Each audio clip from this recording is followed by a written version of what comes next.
Hai teman-teman, selamat siang dan salam sejahtera untuk kita semua. Kami dari kelompok 6 kelas reguler A tingkat 2 Prodi D3 Keperawatan Poltekkes Kemenkes Kupang. Dengan saya Priska Maria Kurniawati Zagang, Saya Orlansius Andri, dan saya Paula Lydia Adhikar, dan saya Nelson Mariani Abnana. pada kesempatan ini kami akan memaparkan materi tentang demam berdarah dengue atau DBD. Selamat menyaksikan.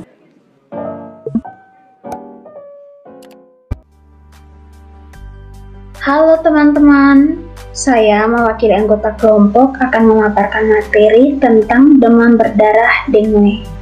Tetapi pertama-tama izinkanlah saya memperkenalkan anggota kelompok saya,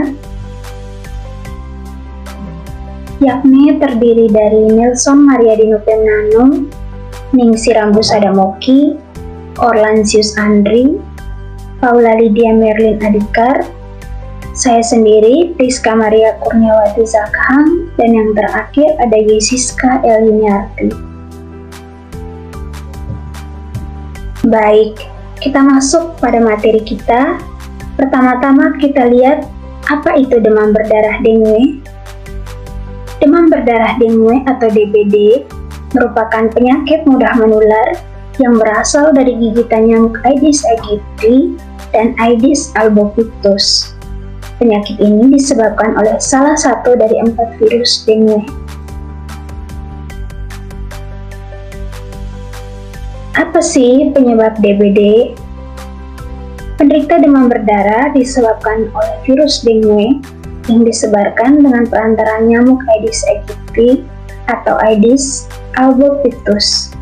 Nyamuk ini berkeliaran di mana-mana secara bebas dan gigih untuk mencari mangsanya demi kelangsungan hidup. Biasanya, nyamuk Aedes yang menggigit tubuh manusia adalah nyamuk betina, sedangkan nyamuk jantannya suka dengan aroma yang manis pada tumbuh-tumbuhan.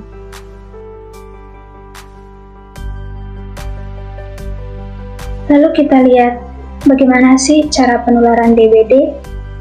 Seseorang yang dalam darahnya mengandung virus dengue merupakan sumber penularan penyakit demam berdarah dengue. Virus dengue dalam darah selama 4-7 hari, mulai 1-2 hari sebelum demam. Bila penderita tersebut digigit nyamuk penular, maka virus dalam darah akan ikut terhisap masuk dalam lambung nyamuk. Selanjutnya, virus akan memperbanyak diri dan tersebar di berbagai jaringan tubuh nyamuk, termasuk di dalam kelenjar liurnya. Kira-kira 1 minggu setelah menghisap darah penderita, nyamuk tersebut siap untuk menularkan kepada orang lain atau masa inkubasi eksentrik. Virus ini akan tetap berada dalam tubuh nyamuk sepanjang hidupnya. Oleh karena itu, nyamuk Aedes aegypti yang telah menghisap virus dengue ini menjadi penular atau infektif sepanjang hidupnya. Nah, jadi penyakit demam berdarah itu ditularkan melalui gigitan nyamuk, terutama nyamuk Aedes aegypti. Lalu kita lihat, di manakah nyamuk Aedes aegypti bersarang dan berkembang biak? Nah, biasanya nyamuk Aedes aegypti biasa sering ditemukan di tempayan, bak mandi, tempat minum burung, drum air, vas bunga, kaleng atau botol bekas, ban bekas, potongan bambu yang berisi air, dan lain-lain. Tempat potensial untuk terjadi penularan DBD. Yang pertama ada wilayah yang banyak DBD atau rawan atau endemis. Yang kedua ada tempat-tempat umum, merupakan tempat berkumpulnya orang-orang yang datang dari berbagai wilayah, sehingga kemungkinan terjadinya pertukaran beberapa tipe virus dengue cukup besar. Lalu yang ketiga, kemungkinan baru di pinggir kota, karena di lokasi ini penduduk umumnya berasal dari berbagai wilayah, maka kemungkinan diantaranya terdapat penderita atau karier yang membawa tipe virus dengue yang berlainan dari masing-masing lokasi asal. Lalu ada gejala awal DBD.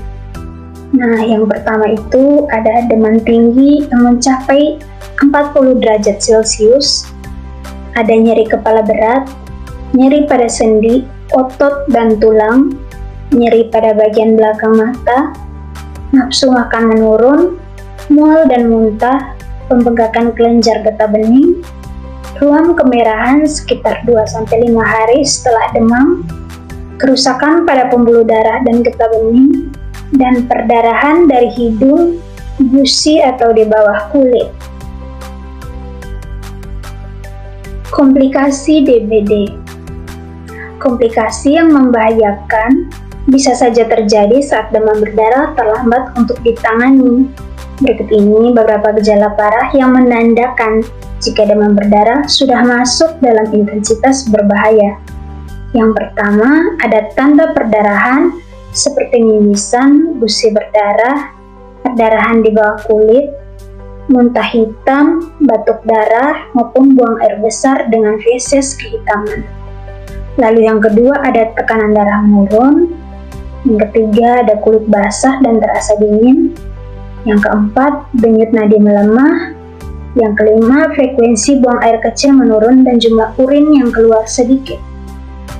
Lalu yang berikutnya ada mulut kering, dan yang terakhir ada sesak nafas atau pola nafas tidak beraturan. Jadi sejumlah gejala tersebut menandakan kondisi DSS atau Dengue Shock Syndrome yang merupakan komplikasi demam berdarah.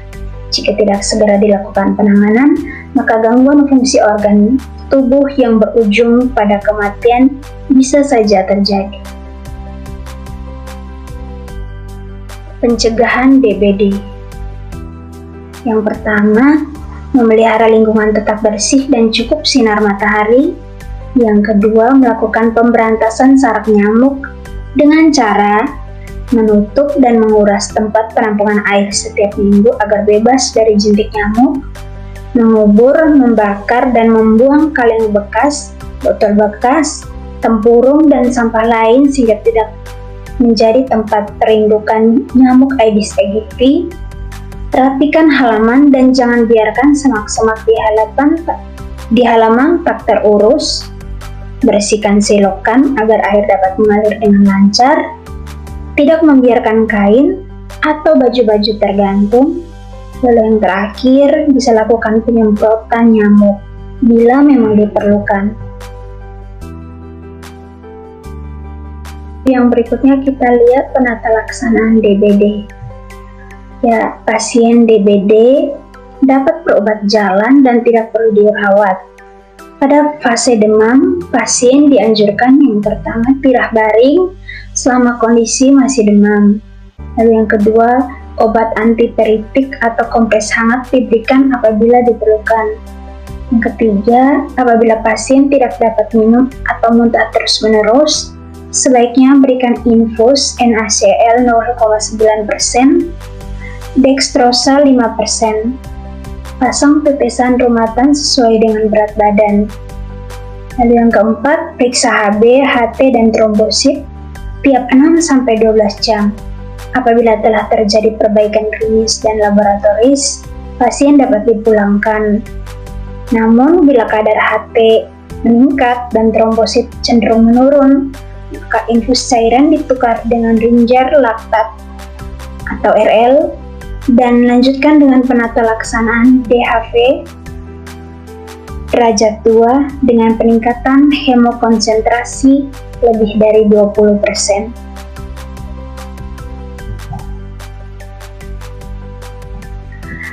Cegah keluarga dari bahaya demam berdarah yang menghantam.